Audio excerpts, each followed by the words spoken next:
Todos necessitam de um amor perfeito,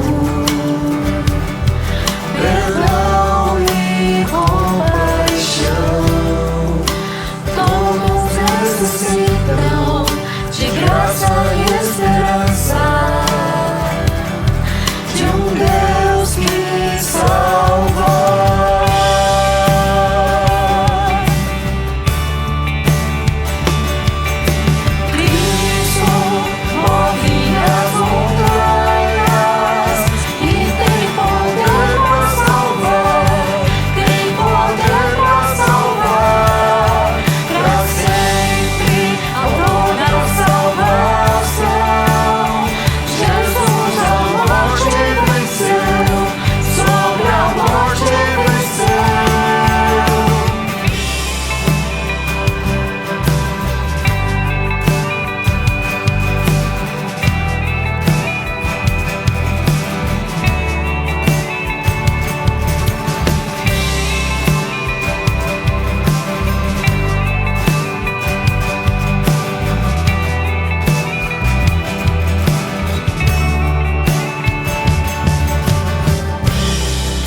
Aceitas com meus erros, falhas e demônios. Enche o meu viver, a minha vida entrego pra seguir teus passos. A ti me rendo.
Bom dia, amados, que a graça e a paz do nosso Senhor Jesus Cristo seja sobre todo o povo celestial. Como tem passado a semana, hoje eu gostaria de compartilhar a palavra em Tiago capítulo 1, a partir do versículo 19. Tiago capítulo 1, a partir do versículo 19, ele diz assim: Meus amados irmãos, tenham isto em mente. Sejam todos prontos para ouvir, tardios para falar e tardios para irar-se, pois a ira do homem não produz a justiça de Deus. Portanto, livrem-se de toda impureza moral e da maldade que prevalece, e aceitem humildemente a palavra implantada em vocês, a qual é poderosa para salvá-los. Sejam praticantes da palavra e não apenas ouvintes, enganando-se a si mesmos. Aquele que ouve a palavra, mas não a põe em prática, é semelhante a um homem que olha sua face no espelho. Depois de olhar para si mesmo, sai e logo esquece sua aparência. Mas o homem que observa atentamente a lei perfeita, que traz a liberdade, persevera na prática dessa lei, não esquecendo o que ouviu, mas praticando, será feliz naquilo que fizer. Se alguém se considera religioso, mas não refreia a sua língua, engana-se a si mesmo. Sua religião não tem valor algum. A religião que Deus, nosso Pai, aceita como pura e imaculada é esta: cuidar dos órfãos e das viúvas em suas dificuldades e não se deixar corromper pelo mundo. Hoje eu gostaria de compartilhar sobre a religião pura e imaculada, a religião pura e imaculada perante a crise, né? Nós poderíamos acrescentar, inclusive, também. Lembrando que o livro de Tiago, ele foi escrito provavelmente entre 45 e 50 depois de Cristo. Então, ele provavelmente foi o primeiro livro do Novo Testamento a ser escrito. E nessa época, muitos dos cristãos, pode-se dizer que praticamente todos os cristãos nessa época eram judeus, né? Ainda não havia sido propagado o evangelho até os gentios, né? Em modo geral, né? Então, tanto que o Tiago, ele se dirige às 12 tribos dispersas entre as nações. Né? Ainda não tinha muito essa distinção entre o dito cristianismo e o judaísmo, né? E a religião judaica. Então, a gente precisa lembrar desse público-alvo. Vale a pena a gente relembrar que o público-alvo dessa carta de Tiago, essa carta geral, né? Não foi direcionada a uma igreja específica, mas a todas as igrejas, todas as 12 tribos dispersas. E vale lembrar também que eram pessoas que estavam em crise, passando por provações, passando por tribulações, e muito por conta da fé que eles tinham, da fé que eles possuíam no Evangelho. Então, quando o Tiago ele escreve essa carta, ele se dirige a uma pessoa, a um público, a um pessoal que estava em provação, que estava em meio a dificuldades, que estava em meio a crises. E ele fala assim: sejam prontos para ouvir e tardios para falar e tardios para irar-se. O Ronaldo Lidório, um grande teólogo, um grande missionário, um grande pastor, ele diz assim: somos treinados a agir bem, porém não a reagir bem. Um líder é avaliado por sua reação. Se as ações demonstram planejamento, então as reações demonstram valores. Quando a gente planeja as coisas, a gente age muito bem, a gente consegue agir de maneira civilizada, a gente consegue agir super bem, a gente vai tudo conforme o script, né? A gente vai by the book, sem crise algum, sem problema algum, quando a gente consegue planejar, quando a gente consegue antecipar. Mas muitas vezes a gente precisa reagir, não só agir, mas a gente precisa reagir bem.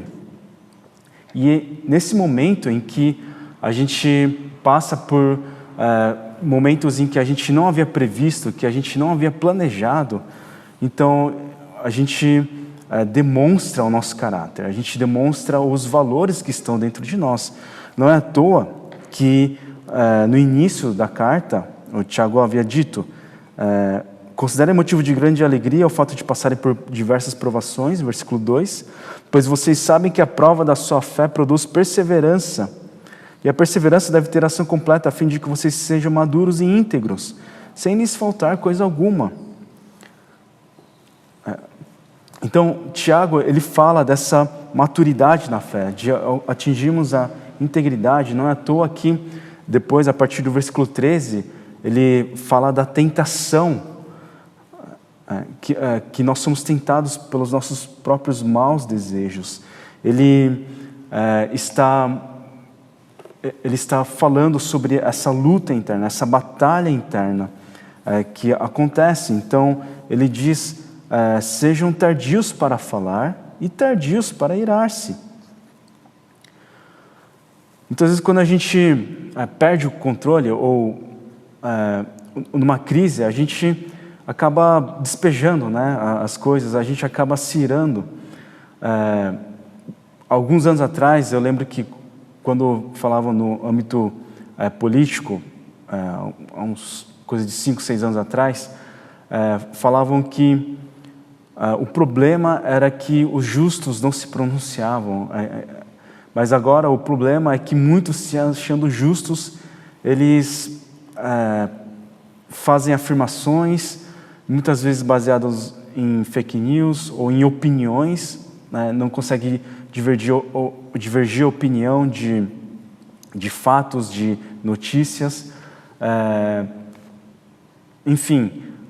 E isso não é só de um lado, mas de todos os lados, né? As mídias sociais, elas praticamente colocaram um alto-falante na boca de todas as pessoas, e todas as pessoas falam o que querem, né? E as mídias sociais acabam se tornando grandes propagadores de notícias falsas também. Teve uma pesquisa de eleições anteriores, se não me engano, na penúltima eleição, de 5 notícias que saíam no Face, 3 eram fake news, e as pessoas vão replicando essas notícias sem nem sequer ver o conteúdo, só vendo a notícia, né, muitas vezes sensacionalista, e vai fazendo afirmações, e não tem um diálogo. Não tem esse momento de parar para avaliar as coisas que estão acontecendo, de ouvir as vozes plurais e divergentes. E faz afirmações, a gente vai fazendo afirmações, e a gente acaba tendo um sentimento de ira baseado muitas vezes em coisas que não são factuais, em fatos que na verdade são fake news, que são falsas. E o que acontece? A ira do homem, ela acaba produzindo uma autojustiça, né? O que gera essa ira, esse sentimento de ira? É muito mais do que raiva, é uma reação colérica, aquela ira, sabe? Aquele sentimento que toma conta do nosso corpo, da nossa mente, das nossas emoções. Por que a gente tem esse sentimento? É quando a gente muitas vezes se sente injustiçado de alguma maneira, quando a nossa justiça, o nosso senso de justiça, ele acende um sinal amarelo, um sinal vermelho, e a gente acaba ficando irado. Só que aqui Tiago, ele fala de forma muito clara: pois a ira do homem não produz a justiça de Deus. A ira do homem não produz a justiça de Deus.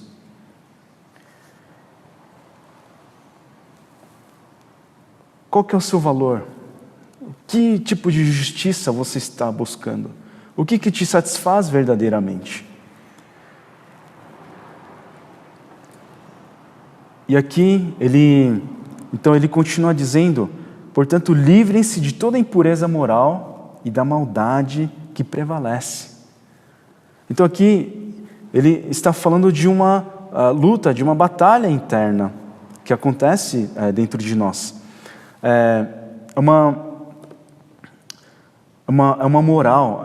A gente às vezes pode cair numa batalha de moralidade que ela é impura. Tem uma agenda é enviesada. Ela busca interesse próprio, é uma batalha moral egoística. E isso gera maldade. A maldade não acontece somente quando eu ajo com maldade. Eu sei que eu estou fazendo mal, mas eu ajo com maldade. Muitas vezes a maldade, ela prevalece quando eu estou agindo em justiça própria, a minha justiça relativa que eu quero impor na vida de outras pessoas, na vida de pessoas que estão próximas, ou, sei lá, no caso dos haters, né? De pessoas que você nem tem contato direto, você nem tem intimidade suficiente para julgar aquela pessoa. Então é uma agenda contaminada. E Tiago fala, livrem-se de tudo isso. De toda a impureza moral e da maldade que prevalece. Então, quando ele diz, estejam prontos para ouvir, a gente precisa saber o que e quem a gente vai ouvir. A gente precisa fazer uma curadoria das coisas que a gente ouve, das coisas que a gente consome, até mesmo das notícias que a gente consome na televisão e na internet. A gente precisa fazer uma curadoria de tudo isso, a gente precisa fazer uma avaliação. Por isso que diz, sejam tardios para falar, posterga um pouco falar, posterga um pouco irar-se. Veja, ouça mais. E é extremamente importante a gente saber para quem a gente vai dar ouvidos, a que a gente vai dar ouvidos. É por isso que ele diz no versículo 21, portanto, aceitem humildemente a palavra implantada em vocês. Portanto, aceitem humildemente a palavra implantada a vocês, a qual é poderosa para salvá-los. Que palavra é essa? A palavra de Deus. Que palavra é essa? É o Evangelho. Que palavra é essa? É a lei de Moisés que Jesus ele aperfeiçoou. A gente precisa dar ouvidos à palavra de Deus. No momento de crise, no momento de instabilidade, a gente precisa saber para quem a gente vai dar ouvidos, qual que é a nossa referência. Eu lembro que há 10 anos atrás, por aí, quando eu levava uma equipe missionária de 70, 80 pessoas de idades, etnias variadas, desde crianças, adolescentes até pessoas, né, com mais idade, com 50, 60 anos, pais de família, enfim. E a gente fazia essas viagens para lugares de favela, lugares que tinha essa questão até de segurança, inclusive, onde tinha tráfico de drogas e tudo mais. Uma coisa que a gente falava sempre era, olha para mim, né? Olha para o líder, né? Para saber como lidar, porque podia acontecer que, de repente, podia ter algum problema, alguma questão. A gente fazia de tudo, né? Tinha todo o protocolo, tinha toda a questão de segurança, né? Além de regar tudo isso em oração, mas a gente sempre falava, olha para mim, olha para o líder. Por quê? Em um momento de crise, um momento que aconteceu uma coisa que a gente não planejava, então você tem que saber como agir. E toda a equipe às vezes era 40, às vezes era 50, chegamos a levar 80 pessoas, né? Encher 2 ônibus, né? Viajando pro centro, pro nordeste do Brasil. E a gente falava, olha para mim. Por quê? Você olhando para o líder, você olhando para a pessoa correta, dando ouvidos a essa voz, você saberia como agir. E aqui Tiago está dizendo, portanto, humildemente, aceitem a palavra implantada em vocês. Aceitem, humildemente. Saibam da sua limitação. Tenham essa postura de aprendiz. Tenham essa postura de servo. E aceitem a palavra que já está em vocês. Que vocês já ouviram, vocês já receberam essa semente. Sejam praticantes da palavra e não apenas ouvintes, enganando a si mesmos. Como a gente aceita humildemente? Praticando a palavra. Então, algo que era interno, ele externa para fora e ele vai se aperfeiçoando. Por quê? Aquele que ouve a palavra, mas não a põe em prática, é como alguém que vai se olhar no espelho e depois esquece a sua aparência. O espelho, nessa época, vale lembrar que era um metal polido, geralmente era um bronze polido, então não era algo tão nítido como os espelhos atuais, né? E imagina você, depois de uma feijoada maravilhosa, né, você vai no espelho, você dá aquele sorriso e tem um pedaço de feijão no seu dente, né, entre os seus dentes, dentes frontais. Depois você vê isso, você vira de costas e anda como se não tivesse nada, você esquece. É semelhante a gente ouvir a palavra e não praticar a palavra.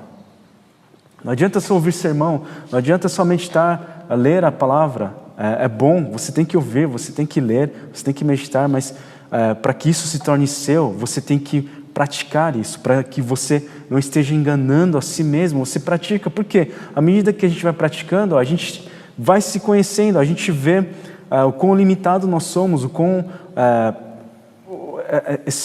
essa tendência pecaminosa eu tenho dentro de mim, e como nós precisamos do Espírito Santo, da ação do Espírito Santo.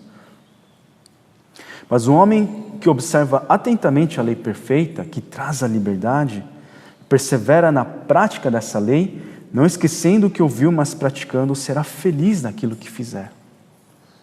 Será feliz naquilo que fizer. Esse feliz é o Macarios, é o mesmo do versículo 12, quando diz: feliz é o homem que persevera na provação, porque depois de aprovado receberá a coroa da vida, que Deus prometeu aos que o amam. É a mesma palavra da bem-aventurança em Mateus 5, bem-aventurado é o homem, feliz é o homem, e esse feliz é no sentido de prazer pleno, de felicidade plena, de paz, de plenitude, de paz em toda a sua plenitude. Você se sente inseguro nas coisas que você faz, nas decisões que você tem que tomar, a pressão é muito grande. Então, para que você seja feliz em tudo que você fizer, persevere na prática da palavra. Persevere na prática da palavra. Isso vai transformar a sua vida de dentro para fora.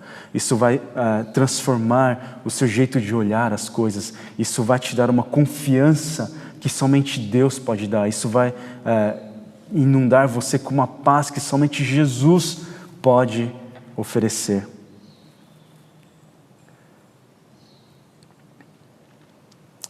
E essa lei, ela traz a liberdade. É o Evangelho. Essa lei é a lei do Antigo Testamento que Jesus aperfeiçoou. Jesus, ele afirma em João capítulo 8, versículo 34, que todo aquele que pratica o pecado é escravo do pecado. O pecado escraviza a gente, o pecado limita a gente.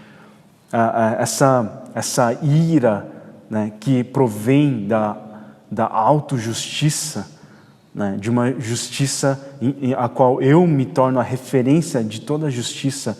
Então é como se eu me tornasse Deus, né? E isso limita a gente, isso aprisiona a gente, o pecado aprisiona a gente. Mas a lei, ela traz liberdade a nós, ela nos liberta das amarras, e nós podemos então verdadeiramente ser felizes no Senhor. Uma coisa que o Jonas Madureira, ele disse quando ele era estudante de Direito. Ele tinha acabado de ingressar na faculdade, ele era jovem e tal, e havia um professor que ele era ateu, e ele tinha essas provocações, e ele afirmava que não existe uma felicidade plena. Não existe uma felicidade plena. E o Jonas Madureira, ele disse que na coragem, né, de jovem, né, que às vezes não tem muita noção, ele levantou a mão e disse: eu sou feliz, eu sou plenamente feliz. Existe a felicidade plena, assim. E ele até conta que assim, ele foi salvo pelo sinal, porque acabou a aula, né? Então ele não precisaria enfrentar esse professor e explicar, mas quando ele estava tomando café, o professor bateu no ombro dele e disse: agora você vai me explicar o que você queria dizer. E ele expressou assim que foi uma sabedoria que veio de Deus, não dele mesmo, mas ele disse assim: eu sou feliz, eu tenho a felicidade plena, porque eu sou feliz, mas eu tenho momentos de tristeza, eu tenho momentos de angústia. Mas você tem uma vida de angústia, mas tem momentos, picos de felicidade que vão te levando para frente. Essa é a diferença entre mim e você. E, uau, né? Para um jovenzinho que tinha acabado de ingressar na universidade, né? Muita sabedoria. E realmente é isso mesmo, quando nós vivemos o Evangelho, quando nós temos uma fé não dividida, mas nós mergulhamos de cabeça, de corpo e alma na palavra do Senhor, na confiança do Senhor, de fato nós conseguimos desfrutar da felicidade plena. Isso quer dizer que a gente não vai ter provações? Não, pelo contrário. Isso quer dizer que a gente não vai ter tribulações? A gente vai ter. Isso quer dizer que a gente não vai enfrentar tentações? A gente vai enfrentar tentações. A gente vai enfrentar dificuldades, por mais adversas que sejam, dificuldades econômicas, de saúde, relacionais, mas vão ser momentos de tristeza, vão ser picos de crise, talvez, de tristeza que a gente vai encontrar, mas a gente vai poder, mesmo assim, desfrutar da felicidade plena no Senhor. E a minha pergunta é: qual a sua reação diante da crise? Qual a sua reação diante da provação e tentação? Nós precisamos dar ouvidos ao Senhor, à palavra do Senhor. A palavra que diz: filho, eu te amo, filha, eu a amo. Continue firme, continue perseverando na provação. Humildemente aceite a palavra que já foi implantada em vocês. Então, o Tiago, ele continua dizendo: se alguém se considera religioso, mas não refreia a sua língua, engana-se a si mesmo, sua religião não tem valor algum. Vocês veem que uma coisa vai levando a outra, né? A gente muitas vezes está acostumado a separar disciplinas, né? A gente cresceu assim na escola aí, e às vezes a gente, quando vai pensar, a gente pensa em blocos, né? Mas a gente vê como a vida cristã, ela é multidisciplinar, como uma coisa está ligada à outra. Ele estava falando de provação, estava falando de tentação, e agora está falando de religião, de religiosidade. Aquele que se considera religioso verdadeiramente, mas não refreia a sua língua, fica julgando outras pessoas, não hesita em julgar outras pessoas, em fazer juízo de valores e morais quando não cabe, sabe? Sua religião não tem valor algum. Não são minhas palavras, são palavras do Tiago. E aqui a gente pode fazer uma autoanálise. Poxa, será que eu estou sendo íntegro? Poxa, será que o meu caráter é um caráter aprovável diante do Senhor? Será que a minha religião tem algum valor?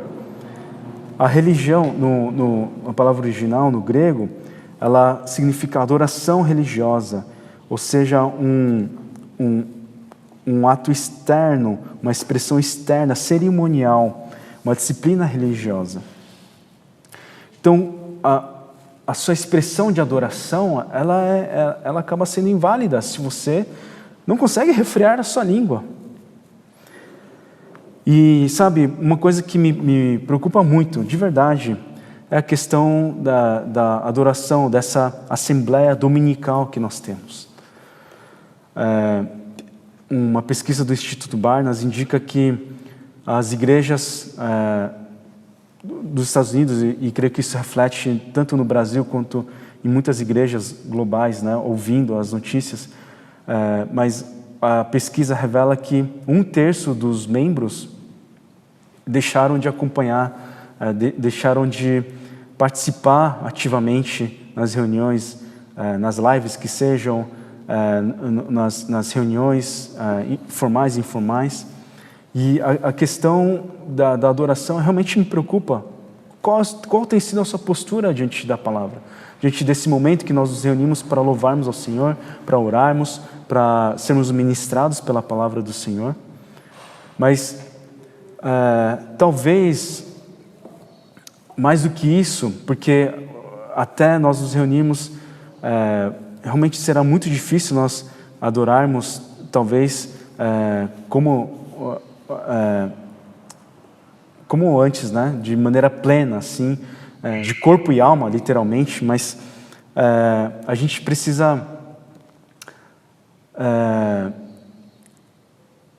mais do que isso, a gente precisa nesse momento, talvez esse seja o momento de nós repensarmos na nossa religião, na nossa vida de fé, não só no domingo, não só aqui no espaço físico da igreja, mas no nosso dia a dia.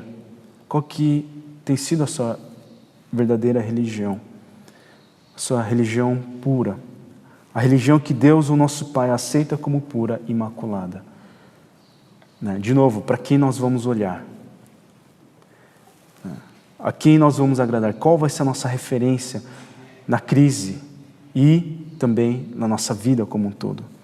A religião que Deus, o nosso Pai, aceita como pura e imaculada é esta: cuidar dos órfãos e das viúvas em suas dificuldades e não se deixar corromper pelo mundo. Quando diz a religião pura e imaculada, ela remete aos sacrifícios que eram entregues no Antigo Testamento, né? Sacrifício de adoração, né? Os animais, as ovelhas, enfim, os animais que eram entregues ao Senhor, né? Isso fala sobre um sacrifício, e isso fala sobre a nossa expressão de adoração.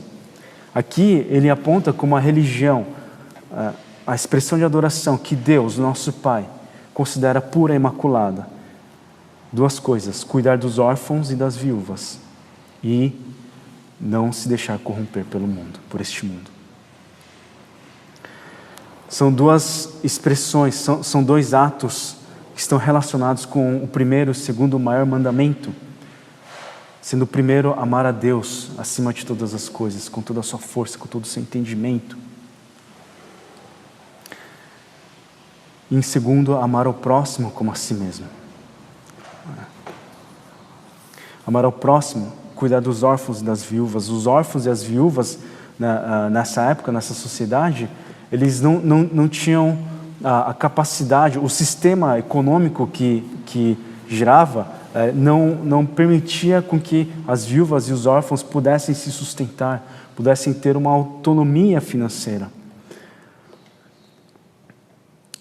Então ele diz: cuidem daqueles que necessitam de vocês. No momento de crise, no momento de dificuldade, a gente pode olhar para si mesmo e pode cair numa autocomiseração, né? Vai lembrar que estamos no Setembro Amarelo, né? Lutando contra a depressão, mas sabe uma maneira muito boa de lutar contra a depressão? O pastor, se não me engano, o pastor Ricardo Agreste, ele fala num dos sermões que um grande momento em que as ovelhas da sua igreja saíram da depressão foram quando elas começaram a servir em comunidades carentes, começaram a servir outras pessoas, outras famílias.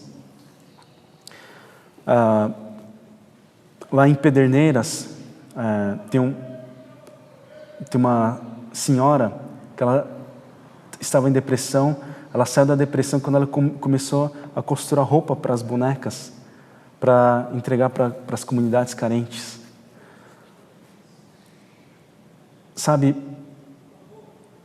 olha à sua volta, você não está sofrendo sozinho.